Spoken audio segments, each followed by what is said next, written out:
Waste Asia में एक ऐसी कहानी लिखी जा रही है जिसमें एक और है अमेरिका, जिस पर हेजेमनी, इंटरवेंशन और कभी कभी ईगो और ग्रीड जैसे आरोप लगते रहते हैं। तो दूसरी ओर है ईरान, जो अपनी संप्रभुता और आत्मरक्षा के लिए लड़ रहा है, लेकिन उस पर भी महिलाओं और माइनॉरिटी के अधिकार और साथ ही साथ अलग अलग प्रॉक्सी जैसे कि हिजबुल्लाह, हमास, हूटीज जैसे संगठनों को सपोर्ट करने के लिए गंभीर आरोप लगते हैं। तो वहीं तीसरी तरफ है इजराइल, जो अपने राष्ट्रीय हित को साबित करने के लिए हर किसी हद तक गुजरने के लिए हमेशा तत्पर रहता है। तो आखिर इस कहानी में हीरो कौन है और विलेन कौन है? ये जियो पॉलिटिकल कहानियों में कोई हीरो और विलेन होते ही नहीं। बात कर रही हैं हम आज इसी टॉपिक पर इस वीडियो में। मैं हूं आपका होस्ट सुमित मैठानी और आप देख रहे हैं धर्म नीति, जहां हम बात करते हैं राजनीति से धर्म तक। वेस्ट एशिया के युद्ध और करंटली चल रहे पूरे कन्फ्लिक्ट को समझने से पहले एक शॉर्ट में उसकी हिस्ट्री को समझ लेना काफ़ी ज़रूरी है और आवश्यक भी है। इस कहानी की शुरुआत होती है 1953 से, जब ईरान के प्राइम मिनिस्टर थे मोहम्मद मोसादेक। उस समय पर ईरान की छवि आज के ईरान से बहुत ज़्यादा अलग थी। वहाँ महिलाओं के पास अधिकार थे, लाइफस्टाइल देखा जाए तो बहुत ज़्यादा वेस्टर्न इन्फ्लुएंस थी। तो उस समय में वहाँ के प्राइम मिनिस्टर मोहम्मद मोसादेक ने अपनी एंग्लो ईरान ऑयल कंपनीज को नेशनलाइज करने का फैसला किया और ब्रिटेन फॉर ऑब्वियस रीज़न इस फैसले के अगेंस्ट था। ब्रिटेन ने अमेरिका की सहायता की से अपनी खुफिया एजेंसी MI6 और अमेरिका की खुफिया एजेंसी CIA के द्वारा एक ऑपरेशन चलाया, जिसका नाम रखा गया ऑपरेशन एजेक्स, जिसके तहत इन दोनों खुफिया एजेंसियों ने अलग अलग माध्यम से, जैसे कि मीडिया, मिस इन्फॉर्मेशन, इन सब के माध्यम से वहाँ के प्राइम मिनिस्टर मोहम्मद मोसादेक का कू करवा दिया और उन्हें सत्ता से बाहर निकाल दिया।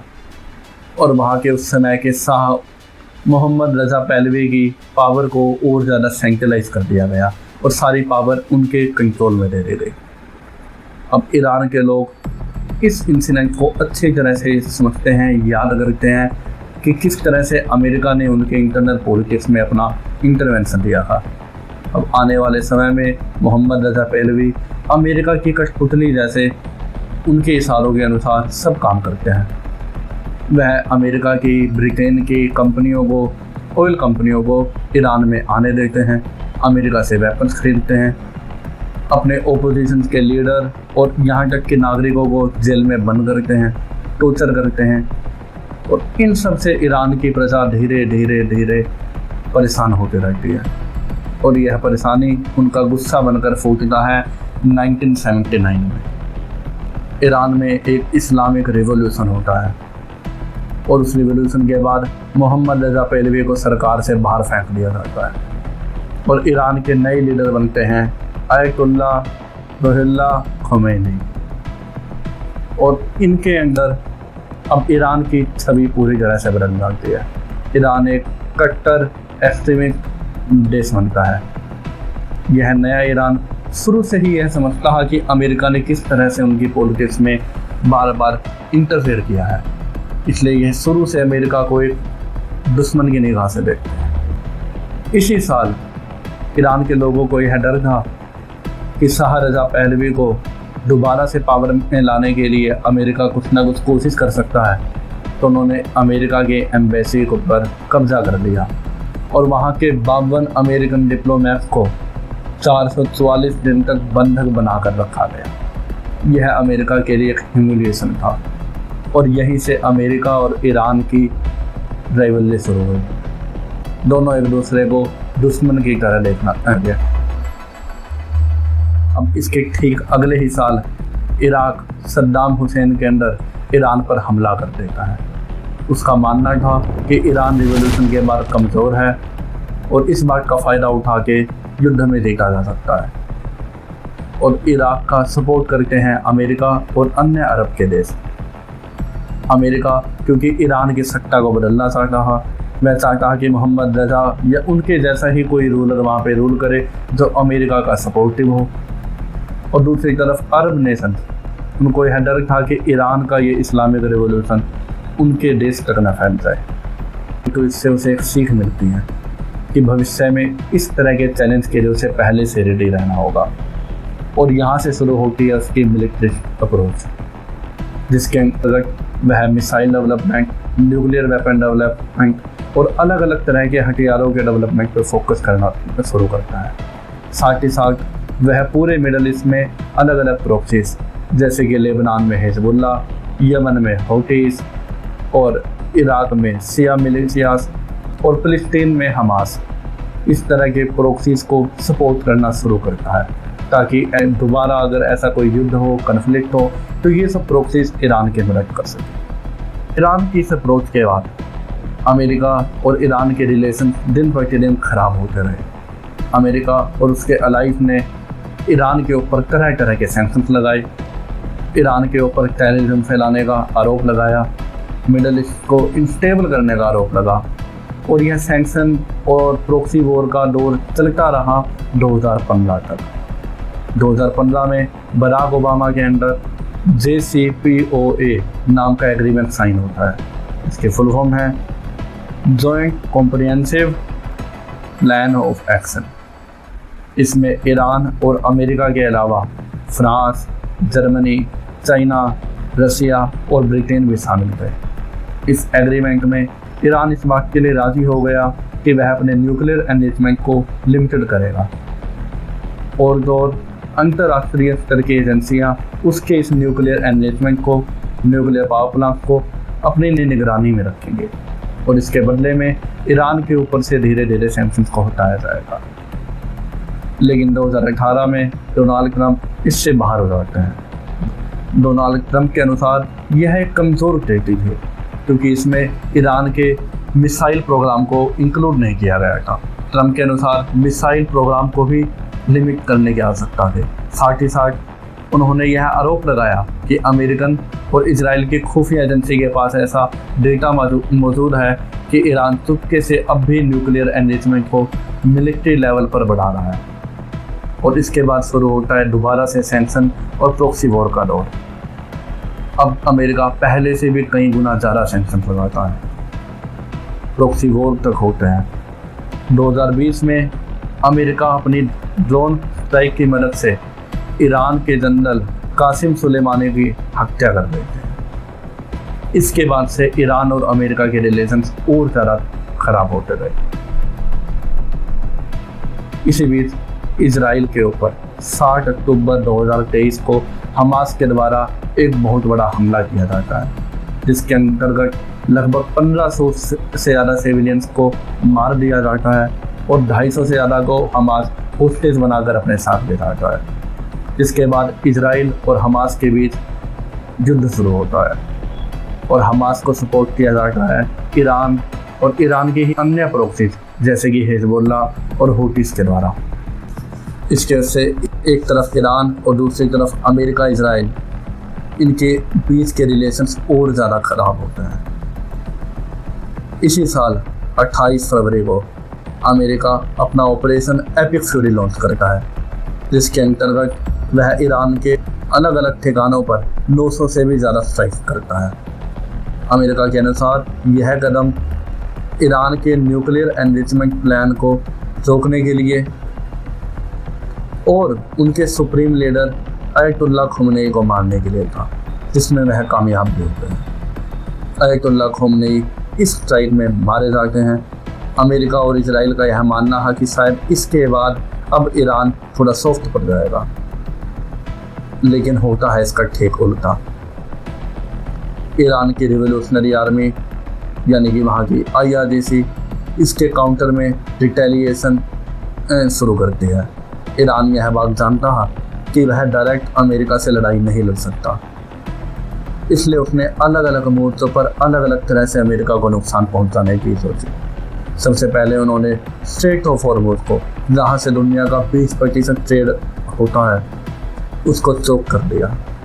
उसके अलावा Israel, UAE, Qatar, Bahrain, Saudi Arab इन सब कंट्रीज़ में अमेरिका के एयर बेसिस और मिलिट्री बेसिस पर हमला किया जाता है।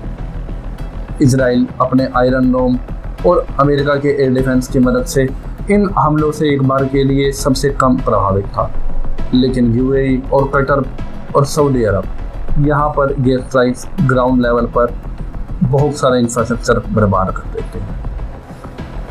और उसके बाद से लगभग पिछले 3 महीनों में बहुत बार कभी अमेरिका ने ईरान पर स्ट्राइक करी, ईरान ने इजराइल और अन्य अरब देशों के अमेरिकन मिलिट्री बेसिस के ऊपर स्ट्राइक करी, स्ट्रेट ऑफ हॉर्मुज़ पर हमले किए गए, आने जाने वाले सामान्य जहाज़ों को टारगेट बनाया गया, सीज फायर होने के बावजूद भी उसका उल्लंघन किया गया। एक बार पीस टॉक्स होने भी वाली थी, परंतु इजराइल ने क्योंकि लेबनान पर हमले शुरू कर दिए थे, इस वजह से ईरान ने पीस टॉक्स से मना कर दिया। और हाल ही में भी पीस टॉक्स हुई हैं, सीज फायर हुआ है, लेकिन उसका वायलेशन हम बार बार देख सकते हैं। अब बात करें इसका इम्पैक्ट की, तो इसमें अभी तक लगभग 8,000 से ज़्यादा लोग मारे जा चुके हैं। ज़्यादातर यह लोग ईरान और लेबनान के मरे हैं। और अमेरिका के ही सबसे पहले ऑपरेशन एपिक फ्यूरी में एक मिसाइल ईरान के बंदर अब्बास शहर के नज़दीक एक छोटे शहर के गर्ल्स के स्कूल पर पड़ी, जिसकी वजह से 170 मासूम बच्चियां मारी गई। वर्ल्ड वाइड इकोनॉमी की अगर हम बात करें तो पूरी दुनिया को लगभग $2.2 ट्रिलियन का नुकसान हुआ है। ऑयल के प्राइसेस जो एक समय पर 60-70 के करीब थे, वह 100 को पार करके 103 तक पहुंच गए। इंडिया, जिसका लगभग 80-85% LNG मिडल ईस्ट से इसी स्ट्रेट ऑफ हॉर्मुज़ के जरिए आया करता था, इंडिया का मेजरली ऑयल इंपोर्ट जो कि इसी तेल के जरिए आया करता था, इस युद्ध के पार्टी ना होने के बावजूद भी सबसे ज़्यादा प्रभावित देशों में से एक बना। सिर्फ भारत ही नहीं, दुनिया के वे सभी देश जो खाड़ी देशों थे, अपने ऑयल, LNG इन सब के लिए निर्भर थे, उन सभी की इकोनॉमी को भारी नुकसान हुआ। तो सवाल यह आता है कि जब इतना ज़्यादा नुकसान पूरी दुनिया और इन सभी देशों को हो रहा है, तो आखिर यह युद्ध हो क्यों रहा है? ईरान इन स्ट्राइक्स की मदद से अमेरिका को जवाब देना चाहता है, लेकिन यह जवाब एक मिलिट्री जवाब नहीं बल्कि एक सिंबॉलिक जवाब ज़्यादा था। इन स्ट्राइक्स की मदद से ईरान ने यह साबित कर दिया कि उसके पास ऐसी कैपेबिलिटीज़ हैं, उसके पास ऐसे ड्रोन हैं, ऐसे अत्याधुनिक ड्रोन हैं जिनकी मदद से वह अमेरिकन एयर डिफेंस को मात देते हुए ग्राउंड लेवल पर बड़े बड़े हमले कर सकता है। ईरान ने बड़े बड़े एयरपोर्ट, अरामको जैसी ऑयल की रिफाइनरीज और सिविक इंफ्रास्ट्रक्चर तक पे हमला किया। यह अमेरिका की साख पर हमला था, यह अमेरिका की इमेज पर हमला था कि अमेरिका जिसने इन सभी देशों को, सऊदी अरब, यूएई, कतर, इन सभी देशों को जो भरोसा दिया था आज तक कि उनकी सुरक्षा के लिए अमेरिका खड़ा है, वह आज फेल होता हुआ दिखाई दे रहा था। आज ईरान की साइड से अमेरिका इन देशों को नहीं बचा पाया। हालांकि इसके बहुत सारे कारण हैं, इसे सिर्फ 1-2 कारण में नहीं समझाया जा सकता। तो पॉलिटिकल साइंस के में किसी एक टॉपिक की मदद से यदि आप मुझे कहें कि मैं यह आपको समझाऊं कि यह युद्ध आखिर क्यों हो रहा है, तो उसका जवाब होगा security dilemma. Security dilemma John hertz और रॉबर्ट जर्विस के द्वारा दिया गया। इसके अंदर वह ये एक्सप्लेन करते हैं कि यदि एक देश अपनी सिक्योरिटी को अपने डिफेंस के लिए ही सही, लेकिन अगर वह बढ़ाता है तो दूसरे देश को लगता है कि यह उसकी सिक्योरिटी के लिए खतरा हो सकता है और अपनी डिफेंस कैपेबिलिटीज़ को भी बढ़ाता है, जिसके परिणाम स्वरूप पहले वाला देश और अपनी डिफेंस कैपेबिलिटी बढ़ाता है, जिसके वजह से दूसरा और बढ़ाता है। तो यह एक तरह की इनसिक्योरिटी है, एक तरह का एक डर है कि एक दूसरे की डर की वजह से वह अपने डिफेंस को बढ़ाते जा रहे हैं। वो सिर्फ डिफेंस ही नहीं बढ़ा रहे, वह प्रीएम्प्टिव स्ट्राइक तक कर देते हैं। प्रीएम्प्टिव स्ट्राइक यानी कि हमला अभी तक सामने वाली कंट्री ने किया नहीं है, परंतु आपको शक है कि सामने वाला देश आप पर हमला कर सकता है, इसलिए आप उस पर पहले हमला कर दें। तो यह और कुछ नहीं, सिर्फ और सिर्फ एक डर है, जिस डर की वजह से ये पूरा का पूरा युद्ध हो रहा है। इजराइल को, अमेरिका को डर है कि ईरान न्यूक्लियर बम बना लेगा और न्यूक्लियर बम बनाने के बाद सबसे पहले इजराइल पर हमला करेगा। ईरान को यह डर है कि अगर वह अपना डिफेंस को पावरफुल नहीं करे, वह इन प्रॉक्सीज को पावरफुल ना बनाए, तो अमेरिका उसकी इंटरनल पॉलिटिक्स में दोबारा से दखलंदाजी देगा और उसकी सरकार को बदलवा देगा। और सिर्फ एक एंगल हुआ। उसके अलावा अमेरिका पर आरोप लगता है कि वह ये पूरा का पूरा युद्ध, पूरा मिडल ईस्ट की इंस्टेबिलिटी उसने बार बार जान के यह क्रिएट करी है ऑयल की वजह से। अमेरिका दुनिया में अकेली सुपर पावर बना रहना चाहता है। कोल्ड वॉर के समय से ही हालांकि उसने ये ऐसे पैक्टर अपनाने शुरू कर दिए थे जिसकी वजह से दुनिया में वह अपनी हेजेमनी बना सके। यदि आप जानते हो तो उसने पेट्रो डॉलर की पॉलिसी अपनाई। इसका मतलब यह हुआ कि उसने सऊदी अरब के साथ कुछ ऐसे एग्रीमेंट साइन करे जिसकी वजह से सऊदी अरब इस बात के लिए मान गया कि वह अपना ऑयल सिर्फ और सिर्फ डॉलर में ही बेचेगा और किसी और करेंसी में नहीं। यह सिमिलर एग्रीमेंट अमेरिका ने अन्य अरब देशों के साथ किया। जो देश इस एग्रीमेंट के लिए मान गए, अमेरिका उनके साथ अच्छा रहा। ईरान, इराक, सीरिया जैसे देश जिन्होंने अमेरिका के साथ इस तरह का एग्रीमेंट साइन करने से मना कर दिया, जो अपने ऑयल को नेशनलाइज करना चाहते थे, जो अपने इस ऑयल को पूरी तरह से अपने देश के लिए उपयोग करना चाहते थे, वह अमेरिका की पॉलिसी के खिलाफ था। और अमेरिका ने इस ऑयल पे अपना कंट्रोल जमाने के लिए हर बार कभी इराक पर, कभी ईरान पर युद्ध करके पूरे मिडल ईस्ट में इंस्टेबिलिटी क्रिएट करी।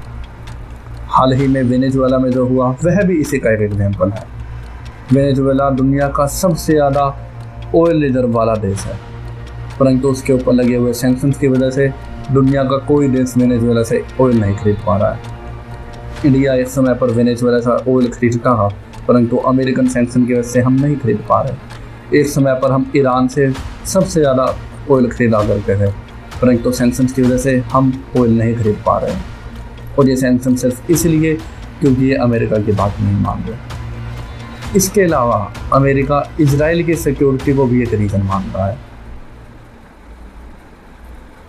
अब इजराइल की जब हम बात कर रहे हैं तो इजराइल की भी अगर हम थोड़ी सी हिस्ट्री को समझें, वर्ल्ड वॉर सेकेंड में जब ज्यूस के खिलाफ होलोकॉस्ट और डिस्क्रिमिनेशन हुआ तो ज्यूस ने फैसला किया कि उन्हें अपने लिए एक देश बनाना होगा, और इसके लिए उन्होंने इजराइल नाम के देश को बनाने की परिकल्पना करी, क्योंकि उनके अनुसार अब्राहिम ने ही उनके लिए यह जगह सिलेक्ट की थी। इस वजह से बहुत दुनिया भर के ज्यूस फ़लस्तीन में, क्योंकि उस समय सिर्फ फ़लस्तीन हुआ करता था, वहाँ पर बसना शुरू किया।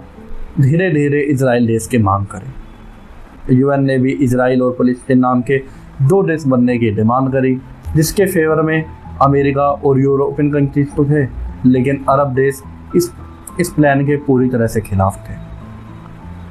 वह इसके इसलिए खिलाफ थे क्योंकि एक अरब वर्ल्ड में, एक पूरे मुस्लिम बहुल एरिया में एक दूसरे धर्म का एक देश, वह भी सिर्फ एक नया देश कैसे हो सकता है, जिसके परिणाम स्वरूप 1948 में Egypt, Jordan, Syria, Iraq, Lebanon ने मिलकर इजराइल पर हमला किया।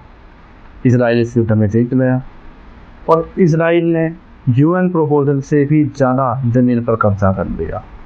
सिमिलरली 1967 में 6 डे इजराइल अरब वॉर फिर से हुआ। फिर से इजिप्ट, जॉर्डन, लेबनान, सीरिया, इन सब ने इजराइल पर हमला किया।